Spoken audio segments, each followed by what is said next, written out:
je rentre tout juste de Colombie. La Colombie, vous y avez déjà réfléchi un peu 2 minutes. Un pays immense en Amérique latine qui tient son nom d'un Italien. Bah oui, Christophe Colomb, il était italien. Et en plus, il avait été envoyé là par les Espagnols. C'est amusant, non? D'ailleurs, c'est pas le seul. Regardez par exemple la Bolivie. Elle tient son nom de Simón Bolívar, qui était vénézuélien. Ça fait un fun fact sympa à partager dans vos soirées. D'ailleurs, si vous le faites, je vous encourage, pour avoir encore plus de classe, à prononcer son nom entier. Attendez, je tente. Simón José Antonio de la Santísima Trinidad Bolívar y Palacios. J'ai réussi. Merci. D'ailleurs, en parlant du Venezuela, le Venezuela tiendrait son nom, lui, de Venise, ou Petite Venise, manifestement. Alors, ce que je vois dans tout ça, c'est beaucoup de diversité et d'histoire. D'histoire avec un S, mais aussi d'histoire avec un grand H. Et moi, ça me fascine. C'est pour ça que ça fait des années que je voyage. Parce que pour moi, partir ou rester, c'est pas vraiment une question. Les deux sont complémentaires. Partir, explorer le monde, c'est bien pour mieux connaître son chez-soi. Et avoir un chez-soi, c'est bien pour mieux explorer le monde.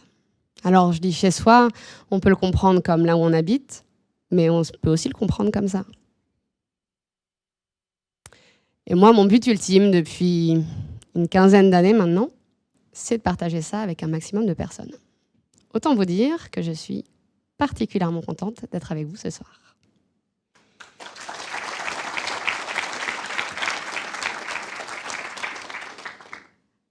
Vous voyez, moi, il y a quelque chose que j'ai toujours eu un petit peu de mal à comprendre. C'est comment on peut penser qu'il existe une certaine pureté culturelle. Comme si on pouvait prendre une photo à un instant T, à un moment donné, et dire « ça, c'est la vraie culture ». Sauf que ça marche pas du tout comme ça, en fait.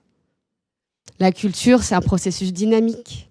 Chaque génération, chaque personne va s'en inspirer, se l'approprier, va la modifier, la faire s'adapter à lui ou à elle pour qu'elle puisse continuer à vivre. Donc le vrai danger, c'est pas de perdre notre véritable culture.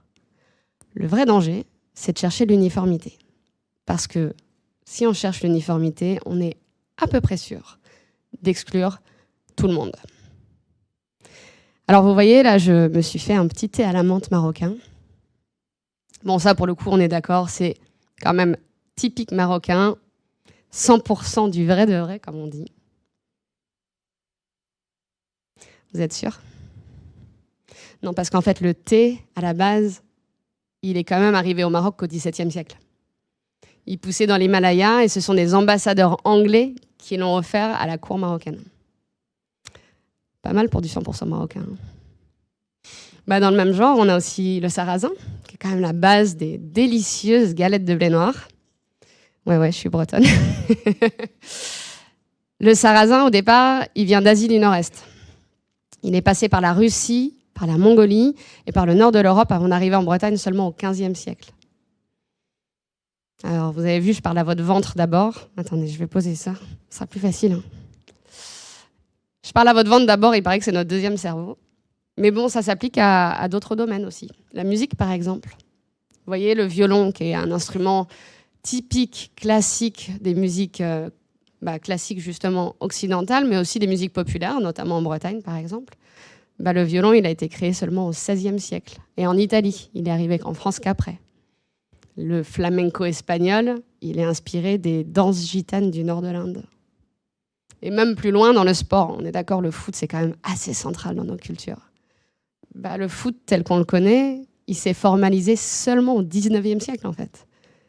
Et grâce aux règles de Cambridge. Donc pas très français non plus. En fait, il y a toujours eu de la diversité dans nos cultures. Et moi, c'est ça qui me porte. Qu'on puisse comprendre que la diversité culturelle, et je dis bien la diversité, du coup pas la pureté culturelle, que si cette diversité culturelle, elle est préservée, alors nos différences deviennent une opportunité, une force, une richesse. Et à mes yeux, une des meilleures manières de faire ça, c'est de s'adresser aux plus jeunes. Éduquer à la paix en développant leur curiosité et leur émerveillement envers nos différences culturelles. S'ils arrivent à comprendre ça aujourd'hui, alors peut-être que demain, ils pourront construire une société plus respectueuse des différences de chacun. Alors j'ai un côté un petit peu bisounours, on me l'a souvent dit. Si les bisounours, ok, je sais qu'il y a beaucoup de jeunes dans la classe, alors... Et si, bisous, bisous, gentil bisounours. Vous vous rappelez? Voilà, ça c'est moi qui me ridiculise en public pour être sûr que vous aurez mon speech dans la tête toute la soirée. Non mais je rigole, mais c'est pour dire que ça, c'est pas voir le monde avec des yeux de bisounours, c'est du sérieux, c'est du super sérieux. Je sais pas si vous vous rendez bien compte quand même que 89% des conflits armés aujourd'hui dans le monde se passent dans des pays où le dialogue interculturel est faible. 89%. Et c'est pas moi qui le dis, ce sont les chiffres de l'UNESCO. Et la clé, c'est pas un secret. On l'a. La clé, elle se trouve dans l'éducation et dans la culture. Mais pour ça, il faut qu'on arrive à sortir un peu la tête du guidon et qu'on accepte de se projeter à long terme. C'est pour ça qu'il y a 13 ans maintenant, j'ai créé Constellatio, l'ONG que je porte depuis avec toute mon âme, tout mon cœur, toutes mes tripes. Depuis 13 ans, on mène des projets tout autour du monde pour sensibiliser les enfants et les adolescents au dialogue entre les cultures.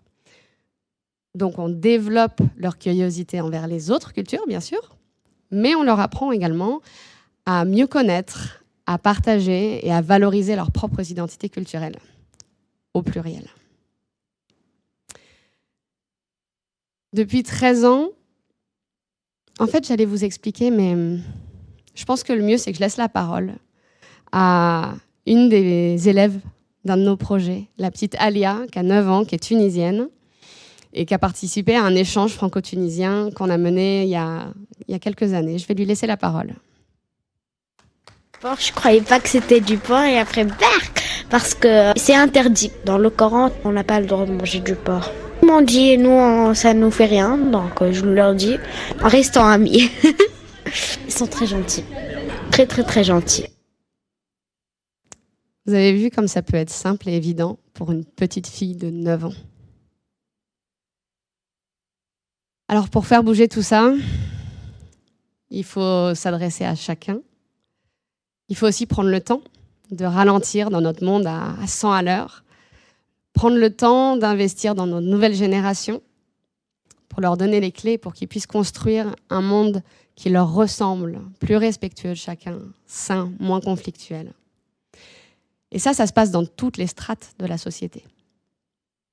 La culture, elle se moque bien de savoir si on est d'un pays du Nord, d'un pays du Sud, si on est riche, si on est pauvre, si on a un handicap, si on est orphelin. Elle est partout. Et pour nous, travailler avec des enfants de tout milieu, indépendamment de leurs différences, c'est également ce qui nous permet de nous assurer qu'on ne les restigmatise pas. Et croyez-moi, c'est bien la dernière chose dont ils ont besoin, d'être restigmatisés.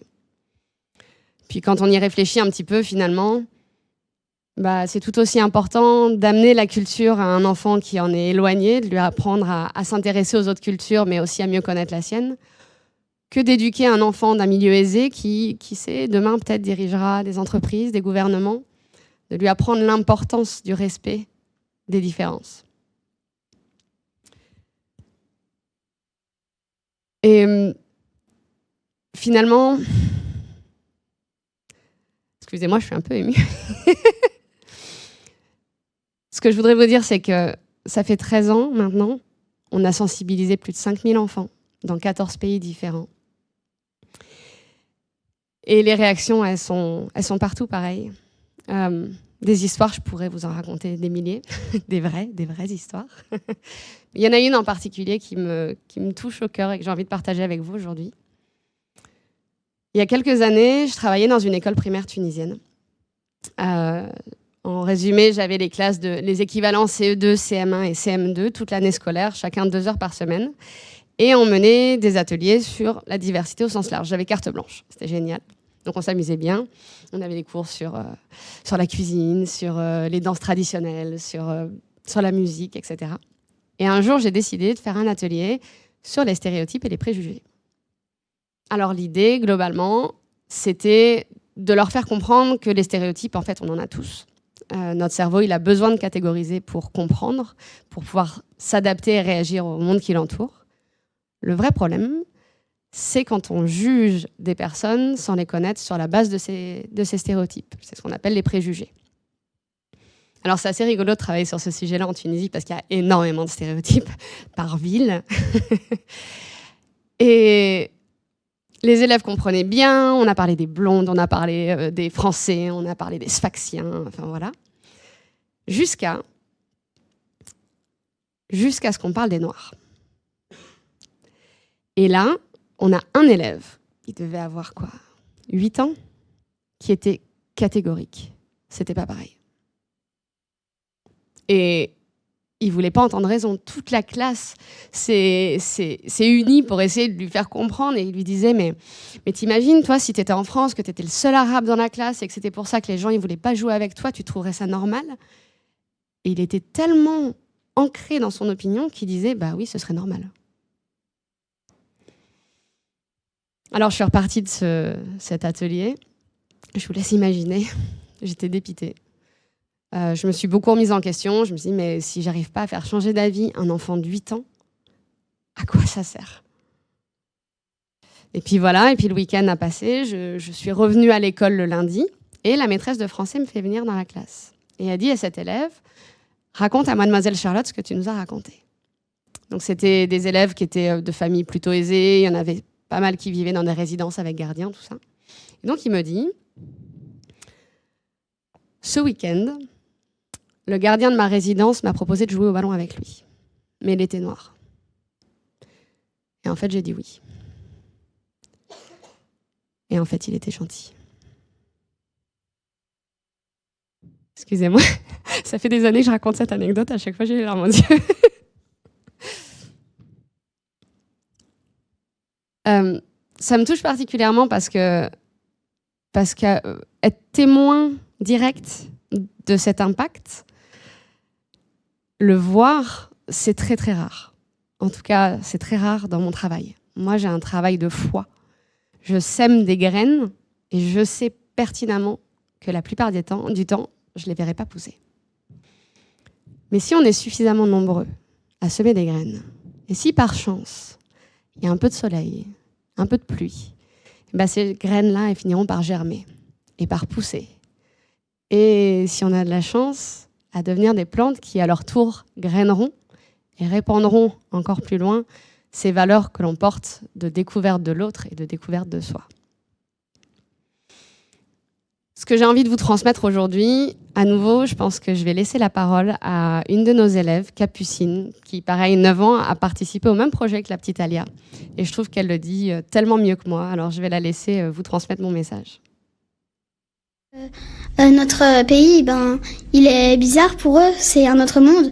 Et pour nous, leur pays, la Tunisie, c'est pas un même monde que nous.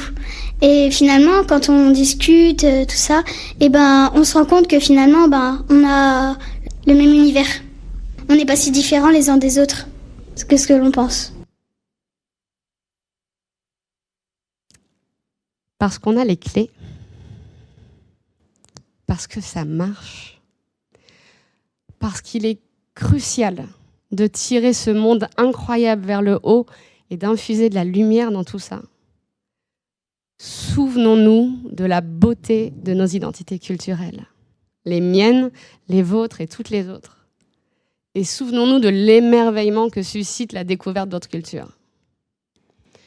Pour que partir ou rester soient des choix conscients et complémentaires. Je vous en conjure, prenons le temps d'investir dans l'avenir. Donnons les clés à ces enfants pour qu'ils puissent demain construire une société non seulement respectueuse, mais surtout fière de son extraordinaire diversité culturelle.